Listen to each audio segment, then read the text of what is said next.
So you've been selected to lead the House Republican Caucus in the upcoming biennium. Why did you seek this position, and what do you bring to the role that maybe others wouldn't?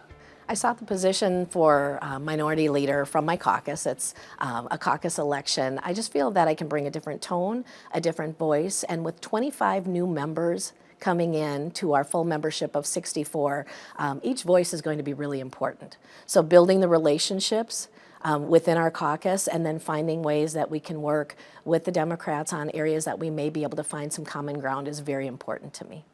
And a couple of things I've noticed, you routinely reference in interviews or media coverage terms like collaboration, respectfully disagreeing, working together well. How do you work with House Speaker Melissa Hortman and House Majority Leader Jamie Long so the House becomes more collaborative versus partisanship heavy? I think throughout my entire life, it's been important to find areas that I can agree with people, and when we don't agree, to respectfully disagree. That's something that I brought in when I was first elected in 18, and that's the tone that I wanted to take as a legislator starting in 19 when I was able to be sworn in and serve. And so that's been a really important way to do business, to do friendships and family. I have high respect for Speaker Hortman and incoming leadership on the DFL side. And I look forward to building the relationships and agreeing, like I said, where we can agree, and then respectfully disagreeing, looking at different points. I think Minnesotans are looking for ways that we can work better together to serve the state in a better way. And is it true you never intended to get into politics? I never intended to get in. What's the story on that? I was first elected to my local school board, the Rocori School Board, in 2007. And I had never intended to run for anything, but I saw that there was an open spot, an open seat, and I thought someone needed to fill it. And after conversations, decided I would put my name on as a write-in. It was already past filing, and I won in a write-in, as a write-in. And so that I served for 11 years, and it was really important to be able to learn how I could represent my community well, to listen to what was important, to consider constituents, so families, parents, and then work with our administration and staff to make some of the best decisions. That was done in 2018, and here I am. You are now. Yes. And leading the caucus in a historic way, by the way. I was there with the media scrum on the day it was announced that you'd be the new Republican leader, and you were asked by someone in the media there how you felt about being the first person of color to lead a House caucus, and I thought you gave an interesting answer that day. I'm hoping you could tell us how you feel about it today.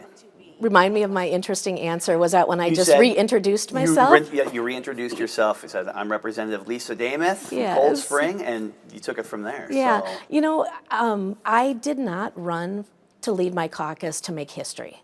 That was never my intention. In fact, I was told after the fact, after I was already elected, that I had just made history in 2 different areas. The way that I look at my life and other leaders that I have high respect for is they get out and they just work hard, they respect people, and they do the job. So when we were going through the process of my election, it was very important to me that I knew from my caucus that they thought I could lead us over the next 2 years, that they weren't choosing me just for maybe some boxes that I might check. So it is historic, but that's not been my focus the entire time. I'm happy to have a conversation about it. It's part of it, but I would say watch for the next 2 years and how things go for us and the leadership that I can bring.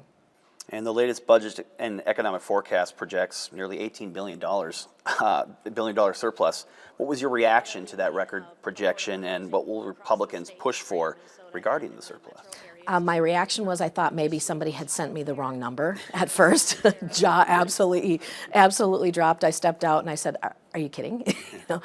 So it is historic. What that says to me is we are taking too much of Minnesotans' money, that we need to look at some permanent, long-lasting tax reductions so that people can keep more of their money. We don't need to grow government. Minnesotans need to keep more of their money, especially with how high inflation is, extra costs at the grocery store, at the gas pumps, everything is more expensive. Minnesotans need to keep their money and be able to spend it how they choose to. And you mentioned in a November legislative update that some members of the House majority have said they support some of your caucus's concerns around Social Security tax and investments in public safety. Do you think you can find some common ground there coming up here in the next session? I think we're going to have really great conversations and looking for areas to have common ground. Those conversations are just starting, and they'll be ongoing throughout this entire session. Okay, and then finally, we're months away from the mandatory adjournment of May 22nd. We haven't even started session yet. But a lot can change between now and then.